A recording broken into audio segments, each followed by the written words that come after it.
Título 8. Da participação da sociedade civil. Capítulo 1. Da iniciativa popular de lei. Artigo 252. A iniciativa popular pode ser exercida pela apresentação à Câmara dos Deputados de projeto de lei subscrito por, no mínimo, 1/100º do eleitorado nacional, distribuído pelo menos por 5 estados, com não menos de 3/1000 dos eleitores de cada um deles, obedecidas as seguintes condições. Inciso 1. A assinatura de cada eleitor deverá ser acompanhada de seu nome completo e legível, endereço e dados identificadores de seu título eleitoral. Inciso 2. As listas de assinatura serão organizadas por município e por estado, território e Distrito Federal, em formulário padronizado pela mesa da Câmara. Inciso 3. Será lícito à entidade da sociedade civil patrocinar a apresentação de projeto de lei de iniciativa popular, responsabilizando-se inclusive pela coleta das assinaturas. Inciso 4. O projeto será instruído com documento hábil da Justiça Eleitoral quanto ao contingente de eleitores alistados em cada unidade da Federação, aceitando-se, para esse fim, os dados referentes ao ano anterior, se não disponíveis outros mais recentes. Inciso 5. O projeto será protocolizado perante a Secretaria-Geral da Mesa, que verificará se foram cumpridas as exigências constitucionais para a sua apresentação. Inciso 6. O projeto de lei de iniciativa popular terá a mesma tramitação dos demais, integrando a numeração geral das proposições.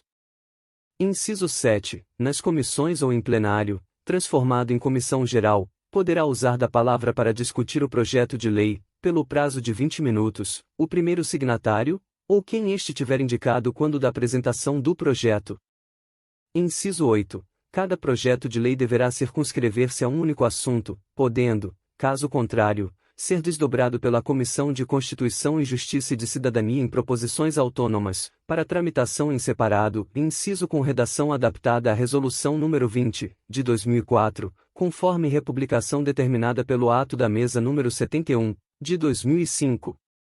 Inciso 9. Não se rejeitará, liminarmente, projeto de lei de iniciativa popular por vícios de linguagem, lapsos ou imperfeições de técnica legislativa, incumbindo a Comissão de Constituição e Justiça e de Cidadania escoimá-lo dos vícios formais para sua regular tramitação, inciso com redação adaptada à Resolução nº 20, de 2004, conforme republicação determinada pelo ato da Mesa nº 71, de 2005. Inciso 10. A Mesa designará deputado para exercer, em relação ao projeto de lei de iniciativa popular, os poderes ou atribuições conferidos por este regimento ao autor de proposição, devendo a escolha recair sobre quem tenha sido, com a sua anuência, previamente indicado com essa finalidade pelo primeiro signatário do projeto. Capítulo 2. Das petições e representações e outras formas de participação. Artigo 253.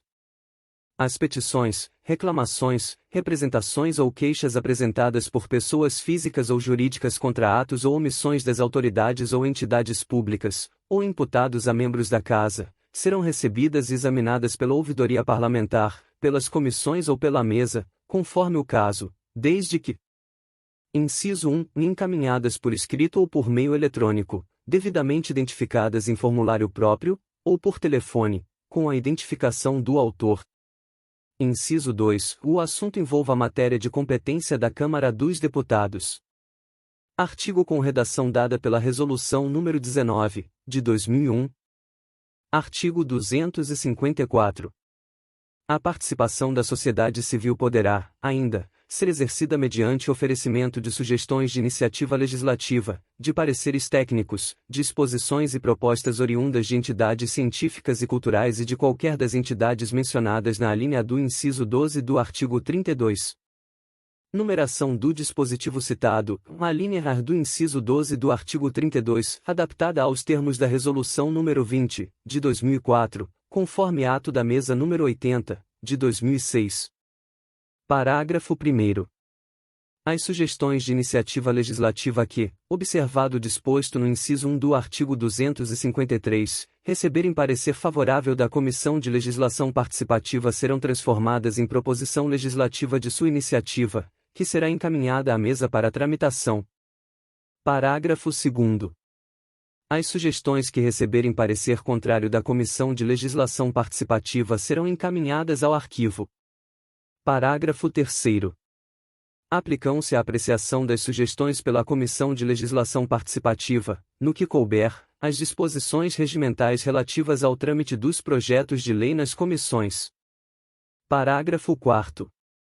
As demais formas de participação recebidas pela Comissão de Legislação Participativa serão encaminhadas à mesa para distribuição à comissão ou comissões competentes para o exame do respectivo mérito, ou à ouvidoria, conforme o caso. Artigo com redação dada pela Resolução nº 21, de 2001. Capítulo 3. Da audiência pública. Artigo 255. Cada comissão poderá realizar reunião de audiência pública com entidade da sociedade civil para instruir matéria legislativa em trâmite, bem como para tratar de assuntos de interesse público relevante, atinentes à sua área de atuação, mediante proposta de qualquer membro ou a pedido de entidade interessada. Artigo 256. Aprovada a reunião de audiência pública, a comissão selecionará, para serem ouvidas, as autoridades, as pessoas interessadas e os especialistas ligados às entidades participantes, cabendo ao presidente da comissão expedir os convites. Parágrafo 1º. Na hipótese de haver defensores e opositores relativamente à matéria objeto de exame, a comissão procederá de forma que possibilite a audiência das diversas correntes de opinião. Parágrafo 2º. O convidado deverá limitar-se ao tema ou questão em debate e disporá, para tanto, de 20 minutos, prorrogáveis a juízo da comissão, não podendo ser aparteado. Parágrafo 3º. Caso o expositor se desvie do assunto, ou perturbe a ordem dos trabalhos, o presidente da comissão poderá adverti-lo, cassar-lhe a palavra ou determinar a sua retirada do recinto. Parágrafo 4º. A parte convidada poderá valer-se de assessores credenciados, se para tal fim tiver obtido o consentimento do presidente da comissão. Parágrafo 5º. Os deputados inscritos para interpelar o expositor poderão fazê-lo estritamente sobre o assunto da exposição, pelo prazo de 3 minutos, tendo o interpelado igual tempo para responder, facultadas a réplica e a tréplica, pelo mesmo prazo, vedado ao orador interpelar qualquer dos presentes. Artigo 257. Não poderão ser convidados a depor em reunião de audiência pública os membros de representação diplomática estrangeira. Artigo 258. Da reunião de audiência pública lavrar-se-á a ata, arquivando-se, no âmbito da comissão, os pronunciamentos escritos e documentos que os acompanharem. Parágrafo único. Será admitido, a qualquer tempo, o traslado de peças ou fornecimento de cópias aos interessados. Capítulo 4. Do credenciamento de entidades e da imprensa. Artigo 259. Além dos ministérios e entidades da administração federal indireta, poderão as entidades de classe de grau superior, de empregados e empregadores, autarquias profissionais e outras instituições de âmbito nacional da sociedade civil credenciar junto à mesa representantes que possam, eventualmente, prestar esclarecimentos específicos à Câmara, através de suas comissões, às lideranças e aos deputados em geral e ao órgão de assessoramento institucional. Parágrafo 1º. Cada ministério ou entidade poderá indicar apenas um representante, que será responsável perante a Casa por todas as informações que prestar ou opiniões que emitir quando solicitadas pela mesa, por comissão ou deputado. Parágrafo 2º. Esses representantes fornecerão aos relatores, aos membros das comissões, às lideranças e aos demais deputados interessados e ao órgão de assessoramento legislativo exclusivamente subsídios de caráter técnico, documental, informativo e instrutivo. Parágrafo 3º. Caberá ao primeiro secretário expedir credenciais a fim de que os representantes indicados possam ter acesso às dependências da Câmara, excluídas as privativas dos deputados. Artigo 260.